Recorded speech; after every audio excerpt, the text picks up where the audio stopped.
Welcome to Home Care, Doors Open, where we discuss licensing, operations, and scaling your home care business. Whether you're just opening your doors or looking to unlock new doors to growth and success, this podcast is for you. Let's begin. Hello, everybody, and welcome. This is Lucas Carroll with the Business of Senior Care, back with another episode for our podcast, Home Care, Doors Open. Super excited today to welcome a new guest to our podcast. We have Marcylle Combs, who is the owner of many different companies, but has a long serial entrepreneur in the healthcare, home health, consulting, and leadership space. So welcome, Marcylle, to our podcast. Lucas, I'm so happy to be here, and I'm so happy to talk to anyone who's interested really in doing this most valuable work and important work to the community, and a great business indeed. Absolutely. I'm excited to jump in with some questions for you, for our audience. You know, we have individuals that are looking to come from all walks of life, and they're looking to contribute in a way in the healthcare space of starting, expanding a home care company and take care of our, most critical population, our seniors, and provide quality services and provide jobs in their community, which I think you have a lot of experience in. And so I think as a starting point for our audience, would you mind sharing just kind of your business background and experiences and the multiple companies that you've started and succeeded in to just get us started today? Yes, thanks, Lucas. I've been in this space for more years than I count, more than 30 years. I am a nurse by background, so I come from a clinical background, and I got into business really not knowing anything about business, reading, all the dummies books, how to start a business for dummies and that kind of thing. But I went to work in a home health agency and fell in love with the work. And then ultimately, with almost no money, I bought the company. The current owner decided to sell it to me.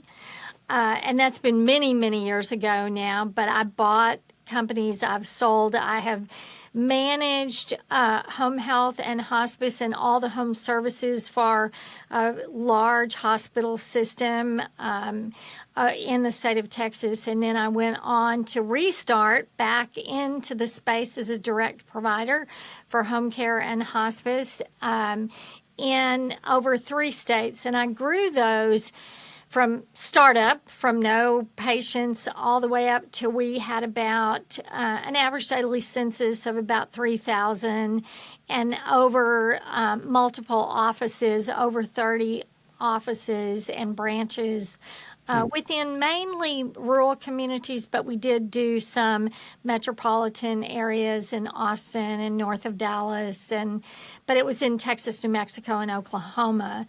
And I ultimately sold those and didn't have enough sense to retire 6 years ago and went in and now do consulting in the home health and hospice space.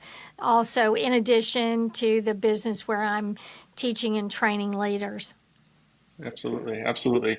And that experience for starting home health and hospice and growing that agency, what have you seen that has changed, over time for somebody who maybe doesn't have a point of reference for what it was 10, 20 years ago, what it is today? What have you seen change over time if you're a provider in home health and hospice? The biggest changes I've seen when you do any of the state or federal programs, which I mainly was a federal kind of contractor. When you do Medicare home health and hospice, and I've seen the benefit go from a pretty nice benefit with providing a lot of care, especially on the home care side, to experiencing lots of cuts in that side from just being a government contractor. Now, the hospice space has not experienced that. They have continued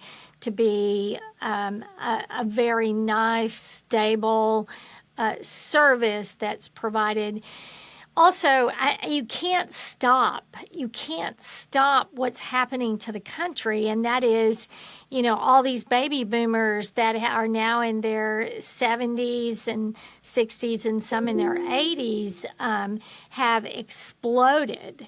And so the need for services, whether they're private pay or they're some kind of government program, are continuing to grow and continuing to expand regardless of what the payment system is. Just because I talked to someone this morning, totally unrelated, and one of the questions she had was, my dad is 86 and he's getting worse and weaker. What do I do? I don't even know where to start. So, the people who are interested in this business, I would first say, know what the guidelines are, know what the state and federal rules are. It's not like any other business. At least if you become a government or a state or federally funded company, you have a lot of rules and a lot more laws and can get yourself in real trouble if you don't take the time to know those. That's what we do every day, is kind of help people out of those things or navigate those things. If you're on the pure private pay, that space has exploded as far as opportunity because children of boomers are paying for care because they're still working. And they may have little kids of their own. I'm glad you said. I was just gonna ask for home health and hospice, but mostly home health agencies. For successful ones that you work with, what's the payer mix look like? If there are declines in Medicare payments and things like that, is it still healthy to have that as the majority payer, or are you seeing all over the board for successful home health agencies? Well, we're seeing all over the board. There right now in the Medicare home health space, and I'll just speak to it for a minute.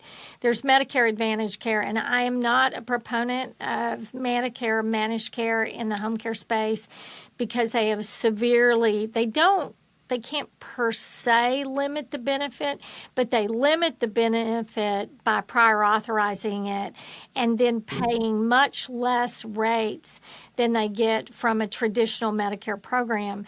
The traditional Medicare program, let's say in the state of Texas, in the country nationwide, I think it's about 50-50 now, about 50 Medicare Advantage and about 50% traditional Medicare. To be the healthiest financially home health agency, you need to be more lean toward traditional Medicare because of the reimbursement rates. Many, many times with Medicare Advantage, they are really paying you less than your cost. And so agencies are offsetting that with traditional Medicare. Now, it's too long of a conversation. And from a political perspective, it doesn't matter who's in the White House or who's in Congress because we have suffered. In fact, there's a proposed rule to cut those rates again. But really, it's the landscape of Medicare Advantage. If you want to be real healthy, you try to get 80% Medicare and, 20% other. But in many areas of the country, that is almost impossible to do because the Medicare Advantage penetration is so great that you have to either negotiate your rates and get them to where they pay you a decent rate, or have a model that can somehow also get under that reimbursement rate. Yeah, absolutely. Absolutely. Well, thanks for sharing that piece of it. To pivot away a little bit from the kind of the day-to-day for the home health, talking about leadership, and you speak on leadership and leadership of leading an organization, and also have a book that you are promoting. Would you mind sharing with us a little bit about kind of what you speak about regarding leadership and your book? Well, I will say I just happen to have a copy of the book. And the title of the book is Never Hire Your Friends, with the never crossed out, but which basically means always hire your friends, which is contrary to most business wisdom, if you will. The things I try to talk about, and really,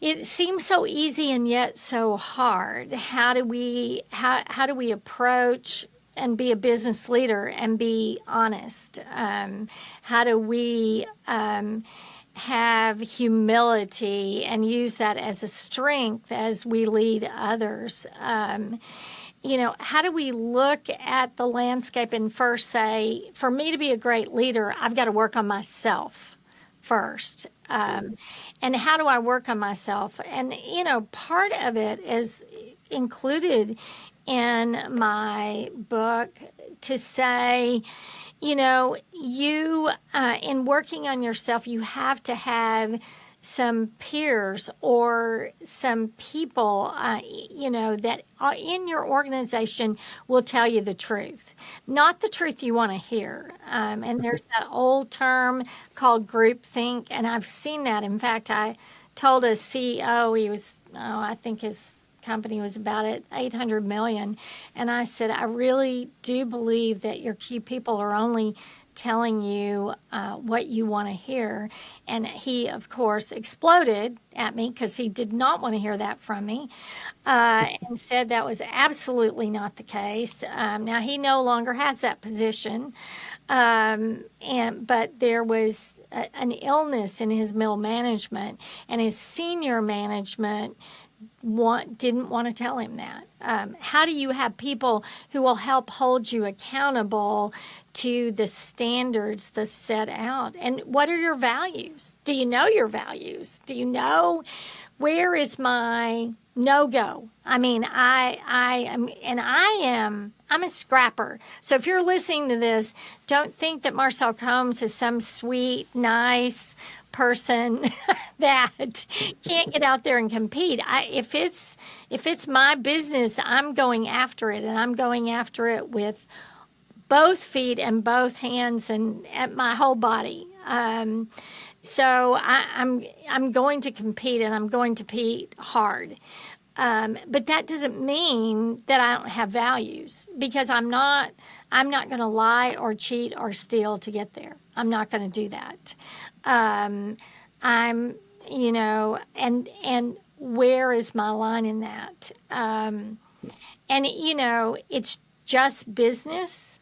Does that give you a different value because it's just business? I don't think so. But a lot of leaders don't know. They don't know what their own values are. They don't know. They can't line out what are the most important things in my life, personally, professionally. What are the most important things? I always said, you don't necessarily have to like me, but you will respect me. And respect is earned. It's not just given. Absolutely.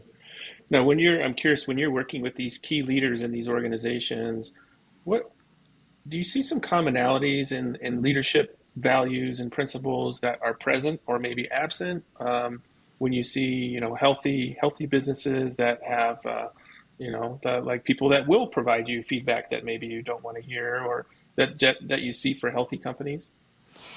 Healthy companies, I think, surround themselves with, of course, as a leader, you can't have a bad day every day. I mean, you can't let your guard down. You have to say, okay, yes, this is a hard thing, but we're going to walk through it. Here's how we're going to walk through it.